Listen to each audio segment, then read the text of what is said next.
હું security guard હતો. મારી ફરજ રાત્રે છે ત્યાં હતો. જે ઘરમાં તેની દેખભાળ હતી તે ઘરના માલિક ઘરમાં એકલો જ રહેતો હતો. તે નાની ઉંમરની તે છોકરીઓને લાવીને રહેતો હતો. માતા પિતા નથી. હવે હું તેના લગ્ન કરાવીશ અને પછી 1 મહિના પછી તે છોકરી મને ખબર નથી તેની ક્યાં ગાયબ થઈ ગઈ. ટૂંકા જીવનનો એક દિવસ છોકરીને લાવ્યો. તેને પોતાનો ચહેરો ઢાંક્યો હતો. મને જોઈને તેણીએ આંસુ પાડ્યા અને હું રાત્રે આરામ કરી શક્યો નહીં અને હું માસ્ટરના રૂમ તરફ ગયો. મેં ત્યાં જોયું તો ઘરનો માલિક મારો સંબંધી હતો. મારું નામ કરણ છે. હું એક ખૂબ જ અમીર માણસ માટે સુરક્ષિત ગાર્ડ હતો. મારા ઘરમાં ખૂબ ગરીબી હતી. મારી પત્ની આ દુનિયા છોડી ગઈ હતી. મારી સૌથી નાની દીકરી આ દુનિયામાં આવી ત્યારે મારી પત્નીનું અવસાન થયું. મારી એક મોટી દીકરી હતી જેનું નામ સુનિતા હતું. મારી નાટ ડ્યુટી હોવાથી હું મારી નાની નાની બહેનોની સંભાળ રાખતો હતો. મેં જગ્યાએ કામ કર્યું અને પછી આવીને મારી ફરજ બજાવી. હું એક મોટા માણસ સાથે જોડાયો જેની પાસે એક વિશાળ બંગલો હતો અને તેણે મને રાત્રે સાઈડ પર બેસવા માટે એક નાનકડો રૂમ પણ બનાવ્યો હતો. દોસ્તો, જલ્દીથી વિડીયો લાઇક કરી ચેનલ સબસ્ક્રાઈબ કરી દો. એટલે કે શિયાળામાં પણ હું એ ઘરમાં આરામથી બેસી શકતો. મારું કામ સરળ બની ગયું હતું. એ માણસ નામ રાજા હતું. તે શહેરનો બહુ મોટો માણસ હતો. તેમના બહુ મોટા ધંધા હતા. તેનો કોઈ પરિવાર નહોતો. તે એકલો રહેતો હતો. મારું કામ રાતે જાગવાનું હતું. એટલે ઘરમાં કોણ આવતું જતું તેનું ખબર હતી. માત્ર તેના મિત્રો અને વેપારી લોકો જ તેને મળવા આવતા હતા. એક દિવસ મેં કંઈક જોયું તો જેનાથી મને આઘાત લાગ્યો અને હું સવારે આ વિશે પૂછવા ગયો ત્યાં હતો પણ મને સમજાતું નહોતું કે કોને પૂછવું. મેં જોયું કે રાત્રે એક યુવાન અને સુંદર છોકરીને ગાડીમાં લાવવામાં આવી હતી અને તે અંદર ગઈ હતી. તેના ચહેરા પરથી લાગતું હતું કે તે ખૂબ જ દુઃખી છે, પરંતુ તે પછી તે છોકરી બહાર ના આવી અને હજુ પણ અંદર જ હતી. શેઠ સાહેબને મોડે સુધી સુવાની આદત હતી. મેં માળીને પૂછ્યું, યાર આ શું વાત છે? કોણ હતી આ છોકરી? તે શેઠ સાહેબની સંબંધી નહોતા લાગતા, કારણ કે મેં સાંભળ્યું છે કે આ દુનિયામાં તેમનું કોઈ નથી. માળીએ કહ્યું, હા, તે કોઈ ગરીબ અને પરેશાન છોકરી હશે. તેના ચહેરા અને કપડાં પરથી પણ એવું જ લાગતું હતું. મેં કહ્યું કે ગરીબ અને લાચાર છોકરી શેઠ સાહેબ સાથે હતી, શું કામ છે? તો માળીએ કહ્યું, મને ખબર નથી. તમે પણ તમારા પોતાના કામમાં વાંધો લો. શેઠ સાહેબ ખૂબ જ સરસ વ્યક્તિ છે. તેઓ ઘણા પૈસા આપે છે. હું માળી છું અને તમે સિક્યુરિટી ગાર્ડ છો, પણ તમારો અને મારો પગાર જુઓ. અમને બંને કેટલો પગાર મળે છે? આટલા પગારવાળી વ્યક્તિ ભણેલી હોવી જોઈએ. માણસ પણ પૈસા કમાઈ શકતો નથી અને અહીં આપણે નાની નાની નોકરીઓ કરવા જઈએ છીએ. હું અહીંથી થોડી સફાઈ કરું છું. તમારું કામ ગમે તેમ કરીને બેસવાનું છે. તમે આખો દિવસ ઊંઘો છો, રાત્રે જાગતા રહો છો. ખાવા પીવાનું પણ ખૂબ સારું છે. આવી બાબતોમાં પડીને તમારી નોકરી ગુમાવશો નહીં.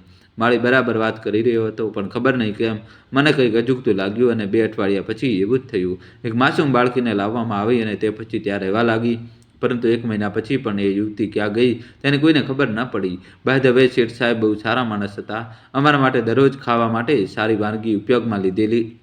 તેણે પોતાના માટે જે કંઈ રાંધ્યું હતું તેના નોકરો પણ ઘરમાં જે કંઈ રાંધતું હતું તે ખાતા હતા. આપણે બધા એક જ વસ્તુ ખાવી છે.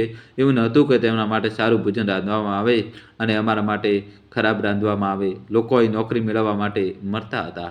બધા કહેતા કે શેઠ સાહેબ પાણીની જેમ બધા પાસે પૈસા ખર્ચી નાખે છે, પણ તેઓ શું કામ કરે છે તેની કોઈને ખબર નહોતી. જ્યાં સુધી હું જાણું છું તે આખો દિવસ ઘરે સૂતો હતો.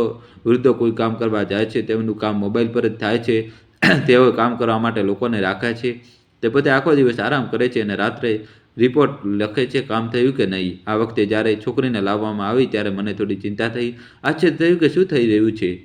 આ વખતે છોકરી ખૂબ જ વિચિત્ર સ્થિતિમાં હતી. તે ડરી ગયેલી અને વ્યથિત દેખાતી હતી. એવું લાગતું હતું કે તેની કોઈ ઈજા થઈ છે અને તે લંગડી રહી છે. જ્યારે હું આગળ વધ્યો, મેં સાહેબના નોકરોને પૂછ્યું, તમે તેમને ક્યાં લઈ જાઓ છો? દરમિયાન શેઠ સાહેબે તે આવીને મારો અવાજ બંધ કરી દીધો. તેણે કહ્યું, શું વાત છે? સવાલ જવાબ શું છે? તો માણસોએ કહ્યું, કંઈ નહીં સાહેબ, તે તમને પૂછતો હતો છોકરીને ક્યાં જઈ રહ્યા છો. મને ચિંતા હતી કે તે અહીં જ કહેશે કે તમારી પાસે આ પ્રશ્ન પૂછવાની હિંમત છે. શેઠ સાહેબ મારી પાસે આવ્યા અને તેણે કહ્યું કે હા, તને શું તકલીફ છે? મેં કહ્યું, કંઈ નહીં સાહેબ, આ લોકો અંદર આવી રહ્યા હતા. રાતનો સમય છે અને મારે કામનો એક ભાગ છે, તેથી હું તેમને પૂછતો હતો કે તમે છોકરીને ક્યાં લઈ જાઓ છો. તેણે મને કહ્યું કે આ છોકરીને રસ્તા પરથી ઉપાડવામાં આવી છે અને તેની પાછળ કોઈ નથી. ખૂબ જ લાચાર અને નિર્દોષ છે. ખરેખર મેં થોડું કર્યું. એવા લોકો છે જેઓ આવી છોકરીઓને શોધે છે જેથી પાછળ કોઈ ન હોય અને તેમને આ ઘરમાં લાવે છે. હું શેઠ સાહેબને ખૂબ ધ્યાનથી સાંભળી રહ્યો હતો.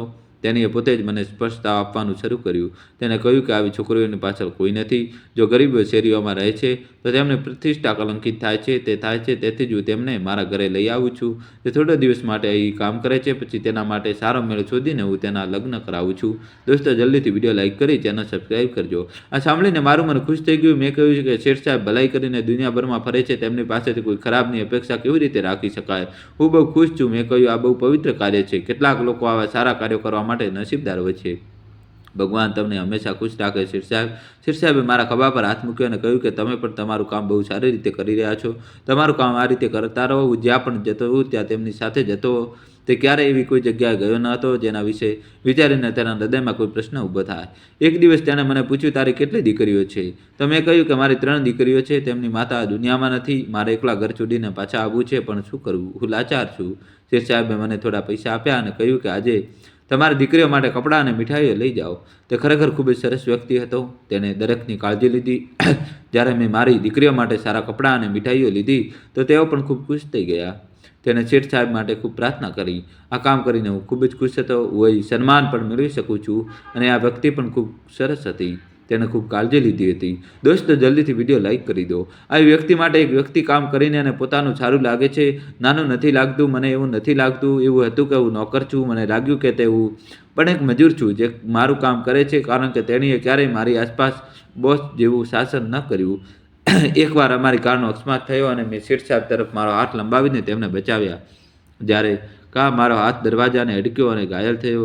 જો મેં મારો હાથ આગળ ન કર્યો હોત તો શેઠ સાહેબના ખભા કાચ પર અથડાયા હોત અને તેને ઈજા થઈ હશે. તેને ડ્રાઈવરને થોડો ગુસ્સો કરીને પૂછ્યું, તારી આંખો કેમ બંધ હતી? યોગ્ય રીતે ચલાવી શકાતું ન હતું? તે મને તરત જ હોસ્પિટલ લઈ ગયા. મને પાટો બાંધ્યો. હોસ્પિટલનો ખર્ચ ચૂક્યો. મને કહ્યું કે જો તમે ઈચ્છો તો આરામ કરો. એક દિવસ પણ કામ પર ના આવશો. આભાર માન્યો કે આજે તમે મારો જીવ બચાવ્યો. તેથી મને કેટલાક પૈસા પણ આપવામાં આવ્યા હતા કે જ્યારે તમે એક દિવસ માટે અહીં આવશો તો આ પૈસા તમારા ઘર માટે, રાશન લેવા માટે વાપરજો. મારી મોટી દીકરી 15 વર્ષની હતી અને નાની 10 વર્ષની હતી અને નાની દીકરી 5 વર્ષની હતી. તેને શાળામાં દાખલો કરાવ્યો. મારી મોટી દીકરી સુનિતાએ મને કહ્યું કે તે શાળાએ જઈને ખૂબ જ ખુશ છે. શેઠ, આ બધું સાહેબે આપેલા પૈસાથી થયું હતું. નહીં તો આ શક્ય નહોતું, કારણ કે સુનિતાના શાળામાં દાખલ પણ કરાવી ન હતી. પેલી ગરીબ છોકરી અભણ રહી અને ઘરમાં તેની બહેનોનું ધ્યાન રાખતી. પરંતુ તેણીએ કહ્યું કે તે તેની બહેનોને ચોક્કસ શિક્ષિત કરશે. તેથી તેણે બાકીની પુત્રીઓને શાળામાં પ્રવેશ અપાવ્યો. હું ગયો. આ કારણે સુનિતાનું કામ પણ વધી ગયું, કારણ કે બંનેને સવારે ઉઠીને તૈયાર થવું પડતું. પરંતુ તેણીએ કહ્યું કે તે બધું કરશે. હું મારી બહેનોને અભણ નહીં રહેવા દઉં, કારણ કે આજકાલ અભણ લોકો માટે સમય વધુ કઠોર છે. એક દિવસ મેં એક વૃદ્ધ માણસને ઘરની આસપાસ ફરતો જોયો. તે ખૂબ અસ્વસ્થ હતો અને તેની આંખોમાં આંસુ હતા. વારંવાર બંગલા તરફ જોઈ રહ્યો હતો. અંદર આવવાનો પ્રયાસ કરી રહ્યો હતો. મેં તેને રોક્યો અને મેં કહ્યું, બાબાજી, શું વાત છે? તમે તરસ્યા છો? તેથી હું તમને પાણી આપીશ. તેને કહ્યું, ના, હું મોટી મુશ્કેલીમાં છું. હું મારી યુવાન પુત્રી શોધી શકતો નથી અને છેલ્લી વખત મેં તેને આ રીતે આવતા જોઈ. મેં કહ્યું, તમને કોઈ ગેરસમજ છે? હું પણ અહીં બેઠો છું. મેં કોઈ છોકરી જોઈ નથી. બાબાજીએ માથું પકડી રાખ્યું. મને ખબર નથી કે મારી દીકરી ક્યાં ગઈ. હું લાંબા સમયથી તેને શોધતો હતો. અહીં અને ત્યાં ભટકતો હતો. જો તમે અહીં કોઈ છોકરી જોઈ હોય તો મારા વિશે જણાવો. કૃપા કરીને મને કહો. તમારા પિતા તમને શોધતા હતા. મેં કહ્યું, તમને ચોક્કસ મદદ કરીશ. ચિંતા ન કરો. બાબાજી ભારે મુશ્કેલીમાં હતા. તેમને જોઈને મારું હૃદય ડૂબી ગયું. ભગવાન તેની મદદ કરશે એવી આશા સાથે આખો દિવસ તેના વિશે વિચારતો રહ્યો. એક દિવસ શેઠ સાહેબનો ખાસ માણસ રમેશ ફોન પર કોઈની સાથે વાત કરતો સાંભળ્યો. તે કહેતો હતો કે શેઠ સાહેબ તેને સમયસર પૈસા આપતા નથી.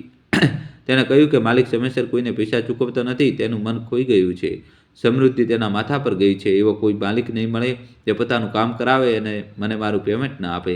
આટલા બધા સાંભળીને મને નવાઈ લાગી. આ વ્યક્તિ સારી વ્યક્તિ વિશે કેવા પ્રકારની વાતો કરે છે? તે આખો સમય શેઠ સાહેબ સાથે જ રહેતો. તે ફોન પકડીને તેના તમામ કામ જોતો હતો અને છતાં તે તેની સામે એવી વાતો કરતો હતો કે તે જેનું મીઠું ખાય છે તેના વાસણમાં તેને કાણું પાડી રહ્યો છે. મેં શેઠ સાહેબ સુધી આવું કશું કહ્યું નથી, વાત નહોતી કરી, કારણ કે હું જાણતો હતો કે હું ખૂબ જ સારો વ્યક્તિ હતો. હું કલ્પના પણ કરી શકતો ન હતો કે શેઠ સાહેબ કોઈ અનિષ્ટ હોઈ શકે. પરંતુ પછી જ્યારે મારી તબિયત સારી થઈ અને હું 2 દિવસ પછી કામ પર આવ્યો ત્યારે એક રાત્રે કંઈ અજુગતું થયું. તે રાત પણ ખૂબ જ વિચિત્ર હતી અને હું તેને મારા બાકીના જીવન માટે ભૂલીશ નહીં, કારણ કે એ રાત પછી મારું જીવન બદલાઈ ગયું. રાત્રે મેં જોયું કે રમેશ અને શેઠ સાહેબના બીજા નજીકના નોકર એક છોકરીને પાછી લાવી રહ્યા હતા. તે 14-15 વર્ષની હોવી જોઈએ અને તેણે પોતાનો ચહેરો ઢાંક્યો હતો. જ્યારે પણ છોકરીઓને લાવવામાં આવતી ત્યારે તેઓ ખૂબ જ ડરતી જતા. તેણીએ વિચાર્યું કે કદાચ અમારી સાથે કંઈક ખરાબ થવાનું છે, પરંતુ પછી શેઠ સાહેબ એમની સાથે બહુ સારું કરતા કે એમના લગ્ન કરાવતા. આ વખતે આ છોકરી ખૂબ રડી રહી હતી. હું ક્યારેય છોકરીઓની નજીક ગયો નહીં, કારણ કે તે મારું કામ ન હતું. હું દૂરથી જોતો હતો. પરંતુ આજે કંઈક વિચિત્ર બન્યું. જ્યારે મેં છોકરીને જોઈ ત્યારે તેને મારી તરફ જોયું અને તે રડવા લાગી. તેના આંખોમાંથી આંસુ આવી ગયા. તેણી એટલી ખરાબ રીતે રડી રહી હતી કે મારું હૃદય ડૂબી ગયું, કારણ કે હું 3 દીકરીઓનો પિતા હતો. મને ખબર નથી કે કોની દીકરી હતી. તેના પિતા આ દુનિયામાં હતા કે નહીં. જ્યારે મેં તેને જોઈ ત્યારે મને ખૂબ જ દુઃખ થયું. પછી તેઓ તેને અંદર લઈ ગયા અને તે ખૂબ રડી રહી હતી, પરંતુ હું જાણતો હતો કે તે પછીથી સારું થશે. મેં પહેલાં પણ કર્યું છે કે મેં પહેલાં પણ છોકરીઓને આવતી જોઈ હતી, અને પહેલાં પણ છોકરીઓને આવી રીતે રડતી હતી. તે પણ ડરી ગઈ હતી, પણ મને ખબર નથી કે આ છોકરીઓ એવું શું ખાસ હતું કે તે અંદર ગઈ ત્યારથી હું તેના વિશે જ વિચારતો હતો. મારું હૃદય ખૂબ જ દુઃખી અને પરેશાન હતું. આખી રાત આમ જ બેસી રહ્યો. ક્યારે મને ઊંઘ આવતી નથી, પણ આજે ઊંઘ આવી ગઈ. મને ઊંઘ આવતી ન હતી. બંગલામાં સંપૂર્ણ શાંતિ હતી. દરેક જણ ઊંઘતા હોય તેવું લાગતું હતું, અને હું ઊંઘી શક્યો નહીં. સવારે ઘરે ગયો ત્યારે સામેનું દ્રશ્ય જોઈને મારો આત્મા કંપી ઉઠ્યો. મારી બંને દીકરીઓ આંગણામાં ખાટલા પર સૂતી હતી. દરવાજો પણ ખુલ્લો હતો, અને મારી મોટી દીકરી સુનીતા ઘરમાં નહોતી. દોસ્તો, જલ્દીથી વિડીયો લાઇક કરી ચેનલ સબસ્ક્રાઈબ કરી દો. હું તેને શોધવા લાગ્યો, પણ તેની ક્યાંય ન હતી. જ્યારે અમે વિસ્તારના લોકોને પૂછ્યું તો તેઓ કહ્યું કે અમને ખબર નથી, અમે તેને બહાર આવતા પણ જોઈ નથી. પછી મારી બીજી દીકરી જાગી ગઈ. તેણે મને કહ્યું કે દીદી છોટી માટે બિસ્કિટ ખરીદવા માટે રાત્રે ઘરેથી નીકળી હતી, કારણ કે છોટી ખૂબ જ આગ્રહી હતી અને રડી રહી હતી. તમને બોલાવ્યા પણ તમારો ફોન ઉપલબ્ધ ન હતો, તેથી દીદી પોતે બિસ્કિટ લેવા ગઈ હતી, પરંતુ હજુ સુધી પાછી આવી નથી. હું તરત જ સમજી ગયો કે આ બધું શું થયું હશે, કારણ કે મારા મગજમાં એક વાત આવવા લાગી. તે દિવસે ત્યાં પહોંચેલા બાબા પણ પોતાની દીકરીને શોધી રહ્યા હતા. એ છોકરી પણ આપણા આસપાસના વિસ્તારની છે, આથી તેની શોધખોળ ચાલતી હતી. અને ગત રાત્રે રમેશ આ યુવતી સાથે ગયો હતો. તે બીજું કોઈ નહીં પણ મારી પોતાની દીકરી હતી.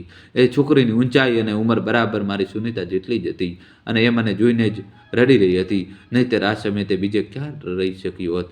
મતલબ કે આ લોકો જૂઠું બોલતા હતા કે તેઓ લાચાર છોકરીઓને પકડતા નથી, પરંતુ તેઓ છોકરીઓનું અપહરણ કરતા હતા, અને તેમનું અપહરણ કર્યા પછી તેઓ તેમના લગ્ન બિલકુલ કરાવતા ન હતા, પરંતુ કદાચ તેઓ તેમની સાથે કોઈ ખોટું કામ કરતા હતા. મારું લોહી વહેવા લાગ્યું. મેં મારી બંદૂક ઉપાડી અને સીધો સાહેબના બંગલા તરફ ગયો. જતાં પહેલાં મેં હવે મારી દીકરીઓને કહ્યું કે જો હું પાછો નહીં આવું તો મારા કાકાના ઘરે જવું. દોસ્તો, જલ્દીથી વિડીયો લાઇક કરી ચેનલ સબસ્ક્રાઈબ કરી દો.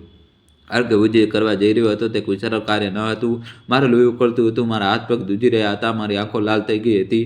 આજે હું સીધો બંગલાની અંદર ગયો. સામે શેઠ બેઠા હતા. એણે પૂછ્યું, શું થયું, કોઈ અગત્યનું કામ છે? મેં કહ્યું, શેઠ સાહેબ, એક છોકરીને અહીં રાત્રે લાવવામાં આવી હતી, તે ક્યાં છે? તેઓ કહ્યું કે તમે કેમ પૂછો છો? મેં કહ્યું કે ગરીબ છોકરી ખૂબ જ ડરી રહી હતી, તેથી તેને કહ્યું તે ફક્ત ઉપરના રૂમમાં છે, તેને સારો સંબંધ મળશે, પછી તેના લગ્ન કરાવી દઈશું. તે ખૂબ જ મીઠી છોકરી છે. મેં મારી મુઠ્ઠીઓ ચુસ્તપણે પકડી લીધી. મારા હાથ અને પગ ધ્રુજતા હતા. આનો અર્થ એ છે કે તે શેતાન માણસ હતો. તેના સેવકા જેઓ તેના વિશે ખરાબ વાત કરતા હતા તેઓ જૂઠો હતા. ત્યાં ન હતી. મને આંખે પાટા બાંધવામાં આવ્યા હતા. હું કલ્પના પણ કરી શકતો ન હતો કે આ વ્યક્તિ આવી બનશે. હું જેની વાત કરી રહ્યો હતો તે મારી પુત્રી હતી, અને બીજું કોઈ નહીં. અને આ પહેલાં પણ હું આવી રીતે ઘણી છોકરીઓને મારા બંગલા લાવ્યો હતો, અને લોકોને જૂઠું બોલતો હતો કે હું તેમના લગ્ન કરાવીશ. દોસ્તો, જલ્દીથી વિડીયો લાઇક કરી ચેનલ સબસ્ક્રાઈબ કરી દો. છોકરી 1 મહિનામાં તો પછી તેઓ ક્યાંક ગાયબ થઈ ગઈ. કાં તો તેમને મારી નાખવામાં આવશે, અથવા તો તેમને ક્યાંક વેચી દેવામાં આવશે. હું તે છોકરીઓને બચાવી ન શક્યો, પરંતુ હું મારી દીકરીને ચોક્કસ બચાવીશ. મેં વિચાર્યું કે હું મારી દીકરીને સરળતાથી અહીંથી બહાર કાઢીને કાયમ માટે અદૃશ્ય થઈ જઈશ, પરંતુ જ્યાં સુધી હું મારી દીકરીને બચાવીશ ત્યાં સુધી મારામાં શક્તિ નથી. તે ફરજ ન હતી. મારે આ ઘાતકીનો નાશ કરવો પડ્યો, કારણ કે આજે તેની પુત્રી મારી હોઈ શકે છે, અને કાલે બીજાની કોઈની પુત્રી તેના હાથમાં હોઈ શકે છે. મને ક્યાંક ખોવાયેલા જોઈને શેઠ સાહેબે પૂછ્યું, શું વાત છે? તું ચિંતિત લાગે છે. ઘરમાં બધું બરાબર છે ને? તારે પૈસા જોઈતા હોય તો લઈ લો. તેને ખિસ્સામાંથી પૈસા કાઢી મારી તરફ આપ્યા. મારી પાસે છે. પૈસા તરફ જોયું. આ પૈસા જોઈને તેઓને મારી આંખે પાટા બાંધી દીધા. મેં તેમની તરફ જોયું અને મારી બંદૂક તેમના પર કાઢી. મેં આજે બીજા જાનવરને મારી નાખ્યું, તેને ખૂબ જ સરળ મૃત્યુ આપ્યું. હું મારી સુનીતાને બચાવવા ઉપરના માળે રૂમ તરફ ગયો. તે ત્યાં હાજર હતી, પરંતુ મેં દરવાજો ખોલતા જ નવાઈ લાગી. મારી પુત્રી એ જ રૂમમાં હતી, પરંતુ તેની અંદર જીવ નહોતો. તેણે આત્મહત્યા કરી લીધી હતી, કારણ કે તેણી આ દુનિયા છોડી દીધી હતી. કદાચ આ ઘાતકીએ તેનું સન્માન છીનવી લીધું હતું. આવી છેલ્લી વાર મેં તેને જોઈ ત્યારે મેં મારી તરફ જોઈ રહી હતી. જ્યારે મેં રાત્રે આ જોયુંની બાબતની તેની આંખોમાં આંસુ હતા. કદાચ તેનું મોં બંધ હોવાથી ચીસો પાડી ન હતી. મેં તને કહ્યું કે તું બોલો તો તારા પપ્પા તને મારી નાખશે. તમારી પુત્રીના મૃત શરીરને આલિંગન આપી પછી હું ખૂબ રડ્યો. તેને ત્યાંથી લાવ્યો. પૃથ્વીના કફન દફનાવ્યા બાદ તેમના બંને પુત્રોને સાથે લઈ ગયા, અને કાયમ માટે હું શહેર છોડી દીધું. હું મારા ગામમાં પાછો આવ્યો. જતો રહેતો ત્યાં ગયો જ્યાં મારા લગ્ન થયા, જ્યાં હું મારી પત્નીને મળ્યો. તેમની દીકરીઓને તેમના દાદી સાથે છોડી દીધા. જ્યારે તેને સુનીતા વિશે કહેવામાં આવ્યું તો તે પણ દુઃખી થઈ ગયો. દરરોજ હું મારી દીકરીને યાદ કરીને રડતો હતો. તેનો ચહેરો ક્યારેય મારી આંખની બહાર નીકળ્યો નહીં. હું મારી જાતને બેજવાબદાર માનતો હતો, કારણ કે હું ચૂપ રહ્યો. મેં કેમ કંઈક ન કર્યું? થોડા દિવસો પછી અખબારમાં શેઠ સાહેબ વિશે એક જોરદાર લેખ છપાયો. તે આ કામ આંતરરાષ્ટ્રીય સ્તરે કરતો હોવાનું બહાર આવ્યું હતું. તે ખૂબ જ ગંદા વ્યક્તિ હતો અને ઘણી જ એજન્સીઓ તેની પાછળ હતી. તેની સાથે રમેશ પણ આ કામ કરતો હતો. દોસ્તો, જલ્દીથી વિડીયો લાઇક કરી ચેનલ સબસ્ક્રાઈબ કરી દો. તેમણે જણાવ્યું હતું આ બધું જૂઠું હતું. અમે કોઈ છોકરી સાથે લગ્ન નથી કરી રહ્યા હતા. શેઠ સાહેબે પહેલો એક વખત મહિનો આ ઘરમાં રાખવામાં આવી હતી અને જ્યારે તેનું હૃદય ભરાઈ ગયું હતું તે તેઓ ગયા તો પછી તેઓએ તેમને અમુક બજારમાં વેચી નાખી. મેં તે જડ માટે ખૂબ સારું કામ કર્યું. તે બધું કર્યું. મને આ અંગે કોઈ અફસોસ નથી. પોલીસ મને શોધવા આવે એ શક્ય નથી. જો તે અહીં આવશે તો હું તેને પણ બધું કહીશ. હું કહીશ કે હા, મેં જ તેને સમાપ્ત કર્યો છે. તે અહીં ક્યારેય ભાગતો નથી, પરંતુ તેની 2 પુત્રીઓને રાખે છે. મારે એનું પણ ધ્યાન રાખવું પડ્યું. ભગવાન, મારી સુનીતા સ્વર્ગમાં સ્થાન આપો. તેનું એક સપનું હતું કે તેનું બંને બહેનો ભણીને સારી વ્યક્તિ બને અને હવે મારું આ સપનું છે. દોસ્તો, કહાની કેવી લાગી કોમેન્ટ્સમાં જય શ્રી કૃષ્ણ તો તમારે લખવું જ પડશે. વિડીયો લાઇક કરી ચેનલ સબસ્ક્રાઈબ કરો.